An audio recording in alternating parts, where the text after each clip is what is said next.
This is English shorthand dictation number 272 and the dictation speed is 100 words per minute. Ready? Start. Honorable Chairman Sir, I come from Kerala, which is a model state regarding the health matters. Sir, I do not want to politicize this issue. My honorable friend Mr. Sinha made his speech and left the house. He only politicized this matter, and actually there was no need to bring in political formulations. I congratulate Professor Jha for bringing this private member's bill. If education can be brought as a fundamental right, there is no harm in bringing health, which is a cardinal subject. Though it is part of the right to life, health needs to be given the importance that it deserves. The biggest problem is resources. Our honorable minister is a very straightforward minister. He is very genuine. He wants to do something. We know that. But he is unable to do because of lack of resources. I will not blame him individually. The only thing is that he has to speak up. He has to tell the leadership that more allocation has to be given to the health sector. Sir, thousands of people died without getting access to health. Even those people who got access to hospitals died because there was no oxygen. I do not want to remind the House of those days. Sir, the ruling party member was very elaborate with regard to the improvements that have happened to the health sector. Sir, let me just read out one statistic. There was a briefing by the External Affairs Minister for the leaders of all parties with regard to Sri Lanka. Sir, with regard to health, I would just point out one index. We have 1.4 hospital beds per thousand patients against the world average of 2.9. Sri Lanka has 3 hospital beds per thousand patients. We talk about Sri Lanka. There are sectors where we lag behind.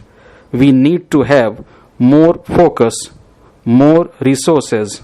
Sir, if at all you want to improve this, you should have at least 2 beds per thousand patients. For that, we need to open at least 5,000 more hospitals with 200 beds. Do we have the resources? Sir, there has been a lot of talk about PMJAY. Mr. Sinha was kind enough to give us a lecture on that. Sir, what has happened to the allocation? The allocation has been drastically reduced. Even the allocated amount has not been spent. Let the minister check the economic survey.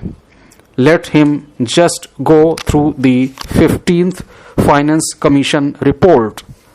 I only want the minister to go through some documents. Let him just go to the economic survey, the National Family Health Survey, the 15th Finance Commission report, and the Standing Committee report. If he puts together these 4 documents, that will give the real picture of the health. My honorable friend from Aam Aadmi Party has been harping on the Mohalla clinic here, and his leader has been coming to Kerala to lecture us. Sir, 60 years back, we started these primary health centers. There is a health center in every village. This is something to guide and give inputs to the minister. The biggest problem in this country is that 70% of our people depend on the private sector. Only 30% go to the government sector. It is just the other way round in Kerala. In Kerala, 80% of the health needs are catered to by the government sector and just 20% by the private sector. There is one more thing. During the COVID-19 pandemic, 95% of the COVID-19 patients were treated free of cost by the government sector in Kerala. Just 5% of them went to the private sector. Sir, let us not grope in the dark. I would like to make one more point here. When compared to the previous revised estimates, there has been hardly a 0.2% increase despite the outbreak of COVID-19 pandemic, which took the lives of 50 lakh people. There was a health emergency in the country. But what was the increase in the health budget? It was just 0.2%. There is one more point.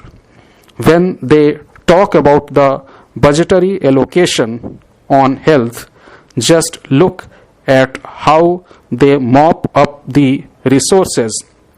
They are mopping up a huge amount of approximately rupees 54,000 crore because of the 4% cess that they are imposing on income tax and corporation tax. They are not allocating money, but they have imposed a cess on income tax and corporation tax. They have imposed another cess on import duty. Even then, they did not do any justice to the health sector. Sir, I would just wind up my speech in a few minutes. The Finance Commission says that 14% of the people borrow money to go to the hospitals. Every year, 6 crore people are plunged into poverty because they approach hospitals for their health needs. It is a shame on this country. We have to think about this. We are pushing people to poverty. They have nowhere to go to fulfill their health needs. We must consider this as a fundamental right.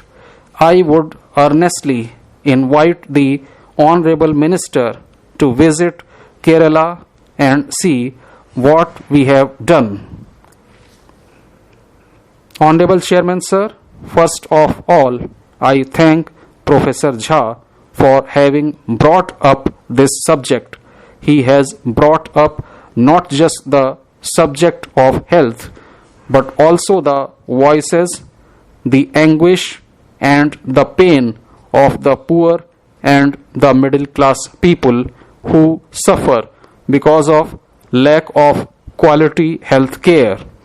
Mrs. Rajni just mentioned what she had to undergo in an emergency despite being a member of parliament.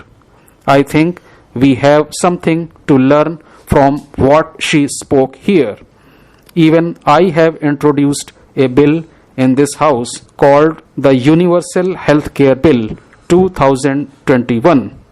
As mentioned by many members here, Article 21 says that the right to life includes the right to health.